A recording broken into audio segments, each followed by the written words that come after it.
SUDA chairman Komatireddy Narender Reddy BJP, BRS పార్టీలపై ఘాటుగా విమర్శలు చేశారు. కరీంనగర్ అభివృద్ధిపై ప్రజాచర్చకు సిద్ధమా అంటూ సవాల్ విసిరారు. 10 ఏళ్లలో బండి సంజయ్, గంగుల కమలాకర్ కరీంనగర్కు ఏం చేశారో చెప్పాలని డిమాండ్ చేశారు. బీజేపీ, బీఆర్ఎస్ అభివృద్ధి కంటే పబ్లిసిటీకి ఎక్కువ ప్రాధాన్యమిచ్చాయని, ప్రజాధనాన్ని దుర్వినియోగం చేశారని ఆరోపించారు. కాంగ్రెస్ ప్రభుత్వం గత 2 ఏళ్లుగా మున్సిపల్ నిధులు, సుడా నిధులతో అంతర్గత రోడ్లు, డ్రైనేజీలు, వరద సమస్యల పరిష్కారానికి కోట్ల రూపాయలతో పనులు చేపట్టిందని తెలిపారు. స్మార్ట్ సిటీ పనులు నాసిరకంగా జరిగాయని, నగరంలో ప్లాన్ లేకుండా అభివృద్ధి జరిగిందని విమర్శించారు. నగర బ్యూటిఫికేషన్, ఫుడ్ కోర్టుల ఏర్పాటు వంటి పనులతో కరీంనగర్ను నంబర్ 1 నగరంగా తీర్చిదిద్దుతామని చెప్పారు. కాంగ్రెస్ కార్పొరేషన్ అధ్యక్షుడు వైద్యుల అంజన్ కుమార్ మాట్లాడుతూ 200 యూనిట్ల ఉచిత విద్యుత్, ఇందిరమ్మ ఇండ్లు, ఉచిత బస్సు వంటి సంక్షేమ పథకాలను ప్రజల్లోకి తీసుకెళ్లి మద్దతు కోరుతామని తెలిపారు. ఈ సమావేశంలో పలువురు కాంగ్రెస్ నాయకులు పాల్గొన్నారు. దానివల్ల కరీంనగర్ ప్రజలకు ఒరిగింది ఏంది అని అడుగుతాం.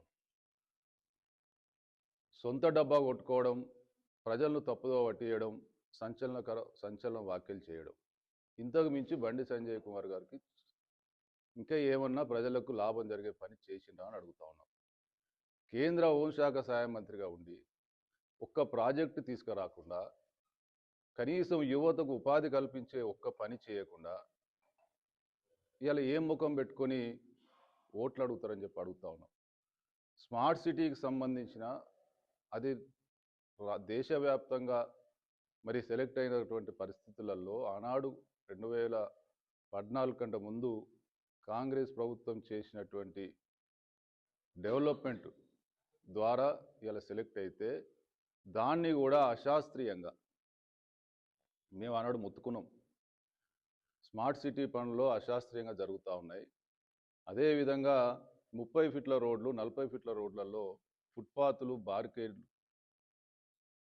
మరి అదేవిధంగా ఫుట్పాత్లు రైలింగ్లు కట్టి ఇవాళ 3.5 లక్షల జనాభా కరీంనగర్ ఓటర్స్ జనాభా లెక్క పెడితే 5 లక్షల పైన ఉంటుంది. ఇంత పెద్ద పాపులేషన్ ఉన్నటువంటి నగరంలో రోడ్లను విశాలంగా చేయాల్సింది ఇరుకు రోడ్లను చేసినటువంటి ఘనత గత పాలకులది. దాంట్లో భాగస్వామ్యం భారతీయ జనతా పార్టీ. అప్పుడున్నటువంటి కేంద్ర మంత్రి మేము మొత్తుకుంటే ఒక్కనాడు కూడా నోరు మెదపలే. ఇవాళ 30 ఫీట్ల రోడ్లు 15 ఫీట్లు కుచించుకుపోయినటువంటి పరిస్థితి వచ్చింది. మరి అశాస్త్రీయంగా చేసి మేము ఒక్కటే ఛాలెంజ్ చేస్తూ ఉన్నాం, బీజేపీని కానీ బీఆర్ఎస్ని కానీ. అభివృద్ధి, సంక్షేమం, అవినీతి ఈ మూటిటి మీద బహిరంగ చర్చకు మేము సిద్ధం. ప్రజల సమక్షంలో బహిరంగ చర్చ పెట్టుకుందాం. మీరు సిద్ధమా అని అడుగుతా ఉన్నాం. మీరు సిద్ధమైతే రండి, ప్రజా దర్బారు పెడదాం, ప్రజల్లో చర్చ పెడదాం. ఆనాడు సుందరీకరణ పేరు మీద బీఆర్ఎస్ ప్రభుత్వంలో 1,80,00,000 పెట్టి ఒక కూడలి సుందరీకరణ చేస్తే ఈరోజు శాతవాహన యూనివర్సిటీ ముందున్నటువంటి కూడలి కేవలం 15 లక్షలతో సుందరీకరణ చేసాం. అది మా చిత్తశుద్ధి. ప్రజాధనానికి ఇవాళ మేము జవాబుదారితనంగా ఉన్నాం. కానీ ఆనాడు మీ విచ్చలవిడితనం వల్ల ఇష్టారాజ్యంగా అడ్డగోలుగా ప్రజాధనం దుర్వినియోగం చేసిన చాలక ఏ ఒక్కటి కూడా ప్రజలకు అనుకూలమైనటువంటి పనులు చేయకుండా మోసం చేసి, దగా చేసి ఈరోజు మళ్ళీ అభివృద్ధి చేయలేదు అనే విషయాన్ని ఇలా గంగుల కమలాకర్ గారు మాట్లాడుతూ ఉన్నారు. మేము స్మార్ట్ సిటీ కాంగ్రెస్ ప్రభుత్వం వచ్చిన తర్వాత 70 కోట్ల రూపాయలు స్మార్ట్ సిటీకి సంబంధించినటువంటి వాటాధనం ఇచ్చినాం. అదేవిధంగా దాదాపు ఈ మధ్య కాలంలో 50 కోట్ల రూపాయలు విలీన గ్రామాలకు కావచ్చు, నగరానికి సంబంధించినటువంటి అభివృద్ధికి సంబంధించి ప్రభుత్వం మంజూరు చేసింది. జనరల్ ఫండ్ ద్వారా, మున్సిపల్ సాధారణ నిధుల ద్వారా దాదాపు 20 కోట్ల పైన అభివృద్ధి పనులు జరిగినాయి. మా సుడా ద్వారా దాదాపు 20 కోట్ల రూపాయలతో అంతర్గత రోడ్లు నిర్మాణం చేసినాం. అంతర్గత రోడ్లను గాలికి వదిలేశారు గతంలో. ప్రజలు డ్రైనేజ్ వ్యవస్థ దెబ్బతిని ఆ చేసిన అక్కడ ఇక్కడ రోడ్లను కూడా విద్యానగర్లో మీకు తీసుకుపోయి చూపిస్తా. సీసీ రోడ్డు ఒకవైపు డౌన్ ఉంటే డ్రైనేజ్ ఇంకోవైపు డౌన్ ఉంటుంది. అంటే సీసీ రోడ్డుకు సంబంధించిన మెయిన్ రోడ్డుకు రావాల్సిన డ్రైనేజ్ వాటర్ అంతా కూడా కిందికి ఇళ్ళ దగ్గరికి వచ్చి ఒక దగ్గర జమ అవుతాయి. అంటే చేసిన పనులలో కూడా కనీసం చిత్తశుద్ధి లేదు. ఇట్లా అనేక పనులలో అవినీతి రాజ్యం ఏలడమే కాకుండా నాణ్యత లేనటువంటి, శాస్త్రీయత లేనటువంటి పనులు చేసి ఇవాళ మళ్ళీ అభివృద్ధి గురించి మాట్లాడే హక్కు మీకుందా అని అడుగుతా ఉన్నాం. గతంలో పెద్ద వర్షాలు పడితే, భారీ వర్షాలు పడితే బీ పార్క్ దగ్గర జైత్యాల రోడ్లు నీళ్ళు ఆగుతుంటాయి. పెద్ద ఆడ బస్సులు కూడా మునిగే, సగం లోతు మునిగేటువంటి పరిస్థితి. అదేవిధంగా రామ్నగర్లో కావచ్చు, అదేవిధంగా 2 టౌన్ దగ్గర కావచ్చు, సివిల్ ఇప్పుడు వీటన్నిటికి కూడా 5 కోట్ల రూపాయలతోటి 2 టౌన్ పక్కకు, లైబ్రరీ పక్కకు ఉన్నటువంటి ఆ డ్రైనేజ్ను 5 కోట్ల రూపాయలతో దాన్ని మెరుగుపరుస్తూ ఉన్నాం. భవిష్యత్తులో ఇంకా ముంపుకు ఉండొద్దని చెప్పి. అదేవిధంగా వి పార్క్ దగ్గర ఉన్నటువంటి వాటర్ ఆగొద్దని చెప్పి ఆడ కల్వర్ట్ నిర్మాణం చేపడతా ఉన్నాం. వీటన్నిటి కూడా టెండర్లు అయినాయి. రామ్నగర్లో నీళ్ళు ఆగే దగ్గర దాన్ని కూడా 2 కోట్లతోటి కల్వర్ట్ నిర్మాణం చేపడతా ఉన్నాం. ఇట్లా ఒక పద్ధతి ప్రకారం ఎక్కడ ప్రజలకు ఇబ్బందులు కలుగుతూ ఉన్నాయి, ఎక్కడ అంతర్గత రోడ్లు లేక ప్రజలు ఇబ్బంది పడుతూ ఉన్నారు, ఎక్కడ ప్రధాన రహదారులలో ఇబ్బంది పడుతూ ఉన్నారు, అటువంటి అన్నిటిని కూడా మరి ప్రాధాన్యత క్రమంలో అభివృద్ధి చేస్తూ ఉన్నాం. మీలాగా విచ్చలవిడిగా ఎట్లా పడితే అట్లా, ఏది పడితే అది చేసి ప్రజాధనాన్ని దుర్వినియోగం చేసే ఆలోచన మాకు లేదు. అదేవిధంగా ఇలా బ్యూటిఫికేషన్ విషయంలో అలుగునూరు బ్రిడ్జి మీద కావచ్చు, అదేవిధంగా కలెక్టరేట్ ప్రాంతంలో గతంలో హెలిప్యాడ్ ఉన్న ప్రాంతం కావచ్చు, కల్పన హోటల్ ముందు వదిలేసి ఇవాళ మందు బాబులు సాయంత్రం అయితే రోజు ఒక 200-300 మంది ఆడుంటారు. దానికి సంబంధించినటువంటి బ్యూటిఫికేషన్ కావచ్చు, అదేవిధంగా ప్రధాన నాలాల మీద వర్టికల్ గార్డెన్స్, ఆ నాలాకు సంబంధించినటువంటి అదంతా కనిపించకుండా నాలాల పైన వర్టికల్ గార్డెన్స్ కావచ్చు, ఇవన్నిటిని కూడా నిర్మాణం చేపడతాం. ఇవన్నిటి కూడా టెండర్లు పిలిచినాం. రాబోయే రోజుల్లో కరీంనగర్ నగరం బ్యూటిఫికేషన్లో మరి నెంబర్ 1గా ఉండే విషయంలో మేము ఒక రోడ్ మ్యాప్ తీసుకొని వెళ్తా ఉన్నాం. అదేవిధంగా ఐడిఎస్ఎంటీ పాత మున్సిపల్ గెస్ట్ హౌస్ మేము ఎన్నోసార్లు ధర్నా చేసినాం. మురికి కూపంగా మారింది. నగరం నడిబొడ్డున ఇంత విలువైనటువంటి ప్రదేశం, దీన్ని మరి కనీసం దాని ప్రజల అవసరాలకు తీసుకురావాలని చెప్తే ఏ ఒక్కనాడు కూడా పట్టించుకొని ఆనాటి పాలకులు దాని మీద ₹1 కోటి దాన్ని ఇప్పుడు tower area, Madina complex area, ఆ ఏరియా ప్రాంతానికి వచ్చిన వాళ్ళందరూ కూడా పార్కింగ్ ఏరియాగా దాన్ని డెవలప్ చేస్తూ ఉన్నాం. ₹1 కోటితో వారం రోజుల్లో దాన్ని ప్రారంభిస్తాం. అదేవిధంగా దాని వెనుక ఉన్నటువంటి ఇంటిగ్రేటెడ్ మార్కెట్కు దీనికి మధ్యలో కరీంనగర్లో కుటుంబ సమేతంగా ఎక్కడికన్నా వెళ్ళి లోకల్గా ఫ్యామిలీ వెళ్ళి ఏదైనా మంచి ఫుడ్ కోర్ట్లో అన్నీ ఒకే దగ్గర దొరికేటువంటి ప్రదేశం లేదు. కాబట్టి ఆ మధ్యలో ఉన్నటువంటి ₹1,28,00,000 టెండర్ పిలిచిన నిన్ననే ఓపెన్ అయినాయి. దాన్ని అంతా కూడా ఫుడ్ కోర్ట్లు చేస్తూ ఉన్నాం. అంటే ఫ్యామిలీస్ తోటి వచ్చి అక్కడ అన్ని రకాలటువంటి తినుబండారాలను తినే విధంగా ఫుడ్ కోర్ట్లు ఏర్పాటు చేస్తూ ఉన్నాం. ఇట్లా ప్రజలకు సంబంధించినటువంటి అనేక అంశాల్లో ఒక ప్రణాళికాబద్ధమైనటువంటి అభివృద్ధిని ఒక చిత్తశుద్ధితోటి ప్రజల సొమ్ముకు జవాబుదారితనంగా ఇలా మేము ముందుకెళ్తూ ఉంటే రూపాయి అభివృద్ధి జరగలే, అభివృద్ధి ఆగిపోయింది, అప్పుడేమో బ్రహ్మాండం బద్దలైనట్టు,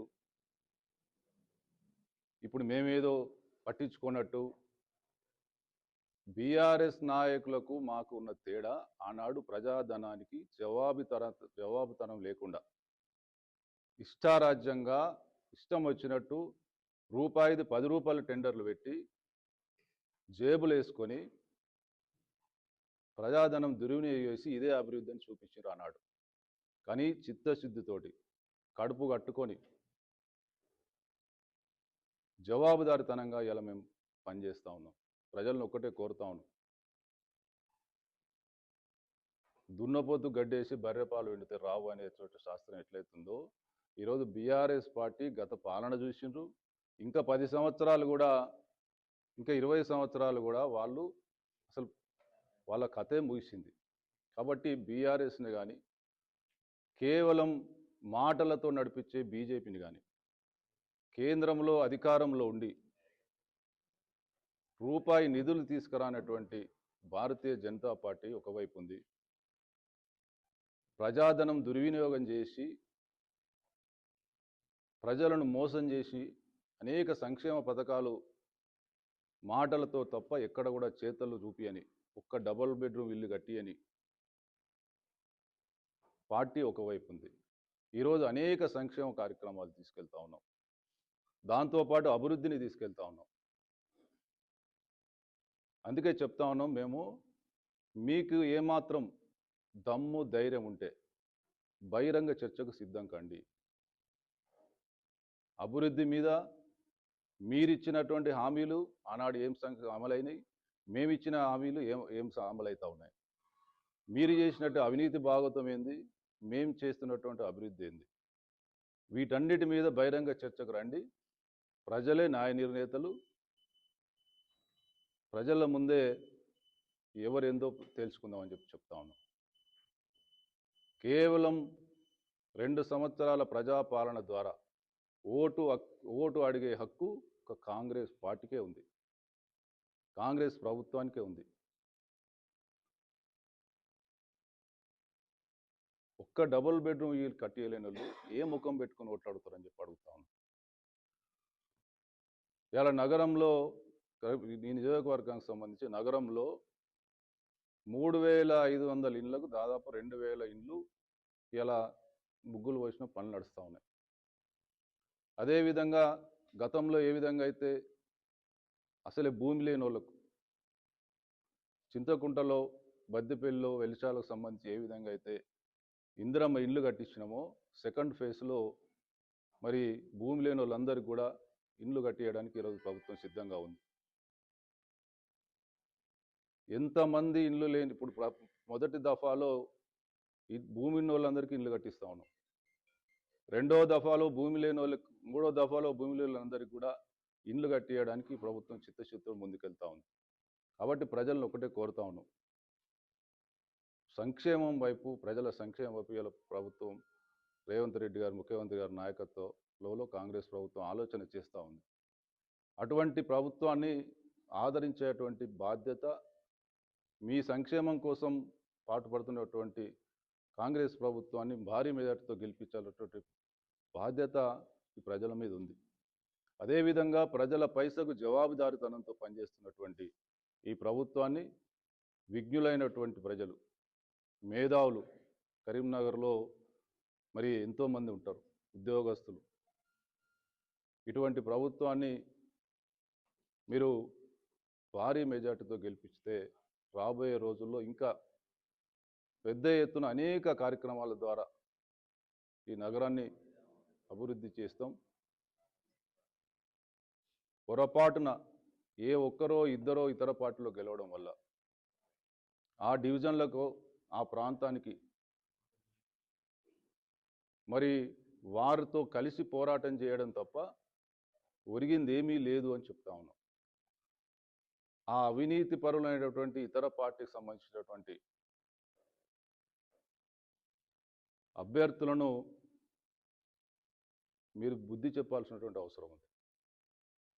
కాబట్టి మేము ఒక్కటే చెప్తాను, ఇప్పటికైనా మీరు నిజంగానే అభివృద్ధి చేసి ఉంటే, మీరు నిజంగానే ప్రజాధనం లూటీ చేయకపోతే, భారతీయ జనతా పార్టీ బండి సంజయ్ కుమార్ గారు అదనంగా కరీంనగర్ నగరానికి ఏమన్నా మీరు కేంద్రం ద్వారా నిధులు తీసుకొచ్చినట్టయితే, మీరు అవినీతి పాలన చేయనట్టయితే మీరు చర్చకు రండి, మేము సిద్ధం, మీరు సిద్ధమా అని చెప్పి అడుగుతా ఉన్నాం. అన్నా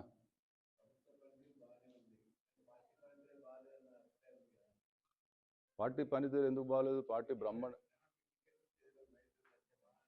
నియామకమైన నియోజకవర్గ ఇన్ఛార్జ్ కావచ్చు, అందరం కలిసి మరి దీనికి ఒక కమిటీ ఫామ్ చేసుకొని ఎవరికి గెలుపు అవకాశాలు ఉన్నాయి, అదేవిధంగా పార్టీకి పనిచేసిన వారికి ఏ విధంగా న్యాయం చేయాలి, ఇవన్నిటిని కూడా బేరీ చేసుకొని మేము పార్టీ పీసీసీకి మేము పంపుతాం. అక్కడ మళ్ళీ స్క్రీనింగ్ కమిటీ వాళ్ళంతా కూర్చొని మేము పంపిన దాన్ని మళ్ళీ ఒకసారి పరిశీలన చేసి అక్కడికి వెళ్ళి టికెట్ డిక్లేర్ అయితే తప్ప ఇక్కడిక్కడనే మాకు మేమే చేసేది ఎక్కడ ఉండదు. ఎందుకంటే ఇది ఒక కార్పొరేషన్లో మేయర్ పదవి అయినా కార్పొరేటర్ పదవి అయినా చాలా ప్రధానమైనటువంటి పదవులు ఇవన్నీ కూడా. కాబట్టి వీటన్నిటిని కూడా స్క్రీనింగ్ కమిటీ పిసిసి అధ్యక్షులు ముఖ్యమంత్రి గారి నేతృత్వంలో మేము పంపిన దాన్ని మళ్ళీ సర్వేల ద్వారా కూడా వాళ్ళు చెక్ చేసుకొని పైకి వెళ్ళి డిసైడ్ చేస్తారు తప్ప పార్టీకి ఒక లైనప్. ఇప్పుడు మీకు కేంద్రం ఎమ్మెల్యే టికెట్లు ఏ విధంగా అయితే ఇక్కడి నుంచి హైదరాబాద్ నుంచి ఢిల్లీకి పోతాయో అదేవిధంగా ఇక్కడి నుంచి హైదరాబాద్ దాకా అక్కడిని మాత్రం డిసైడ్ అవుతుంది. దీనిలో ఎటువంటి అనుమానం లేదు.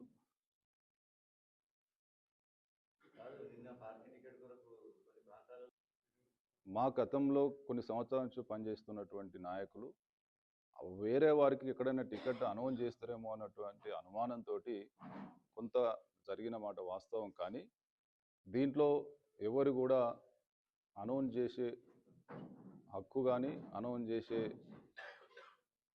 మరి వాళ్ళకి ఎక్కడ కూడా ఉండదు. ఒకవేళ వాళ్ళకు సంబంధించినటువంటి ఇతరులను పార్టీకి కాంగ్రెస్ పార్టీకి లాభం జరగడానికి ఆహ్వానిస్తే అది కూడా పార్టీ అధ్యక్షుల ద్వారా జరగాలనేది నిన్న అంజన్ కుమార్ గారు స్పష్టంగా ఇచ్చిండు. దాని పార్టీ హైకమాండ్ కూడా ఈ విషయంలో స్పష్టత ఇస్తుంది. కాబట్టి భవిష్యత్తులో అట్లా జరగకపోవచ్చు అని అనుకుంటాం. పార్టీ పరంగానే ఇది పార్టీ స్టేట్ వైడ్ మాకు ఎవరెవరైతే లబ్ధిదారులు ఉన్నారో వారికి సంబంధించినటువంటి పత్రాలన్నీ కూడా వచ్చినాయి. వాటిని బస్తీ బాట ద్వారా తీసుకెళ్ళి ప్రజలకు ఇచ్చుకుంటూ మేము ఇంకా భవిష్యత్తులో అనేక కార్యక్రమాలు చేయబోతున్నామని చెప్పుకుంటూ తద్వారా మేము మీకు లాభం ఇంత మేరకు లాభం చేసినాం. గతంలో 200 యూనిట్ల కరెంట్ ఉంటే 1000 నుంచి 1500 కరెంట్ బిల్ వచ్చేది. ఇవాళ దాదాపు నెలకు 15,000 రూపాయలు అయినా కూడా సంవత్సరానికి 12,000 రూపాయల పైచిలుకు వాళ్ళకు లాభం చేకూరుతుందనే విషయాన్ని వాళ్ళ దృష్టికి తీసుకెళ్తూ ఇంకా అనేక కార్యక్రమాలు ముందు తీసుకెళ్లేది ఉంది. కాబట్టి కాంగ్రెస్ పార్టీని మీరు చేస్తున్నటువంటి అభివృద్ధిని మీరు మా వైపు చూడాలా, ఖచ్చితంగా ఈ పార్టీని ఆదరించాలనేటువంటి ఉద్దేశంతో మేము ఈ బస్తీ బాట పెట్టుకుంటాం. అన్నా ఆ రెండు పార్టీలది నువ్వు కొట్టినట్టు చేయి, నేను అరిచినట్టు చేస్తా అనేటువంటి వ్యవహారం వాళ్ళది. అందులో ఇళ్ళకి వచ్చినట్టు చేస్తాడు, ఇంట్లోనే అన్నకు వచ్చినట్టు చేస్తాడు. అవి రెండు కలిసి పనిచేసేటివి కదా. గతంలో కూడా నేను చెప్పిన ఇంతకుముందు స్మార్ట్ సిటీకి సంబంధించినటువంటి అశాస్త్రీయంగా ఇష్టారాజ్యంగా పనులు జరుగుతుంటే ఏ ఒక్కనాడు కూడా బండి సంజయ్ కుమార్ గారు మాట్లాడలేదు. ఆనాడు కేంద్రంలో ఆనాడైనా ఈనాడైనా అంటే వాళ్లకు ఒక అండర్స్టాండింగ్ ఇంటర్నల్ అండర్స్టాండింగ్ ఉంది. ఈ రెండు పార్టీలు కలిసి కాంగ్రెస్ పార్టీని చూసి భయపడి ఒక ఆర్టిఫిషియల్ వాతావరణం సృష్టించడానికి ఈ రెండు పార్టీలు కలిసి చేస్తున్నటువంటి ప్రయత్నం. ఇలా ప్రజలు కాంగ్రెస్ వైపు ఉన్నారనే సంగతి మొన్న సర్పంచ్ ఎలక్షన్లో నిరూపితమైంది. ఇంకా అర్బన్ ఎలక్షన్లో ఇంకా మేధావులు అసలు ఎవరు ఏం చేస్తారు అనేది స్పష్టంగా కళ్ళ ముందు కనిపిస్తూ ఉంది. కాబట్టి అదంతా కూడా ఆర్టిఫిషియల్గా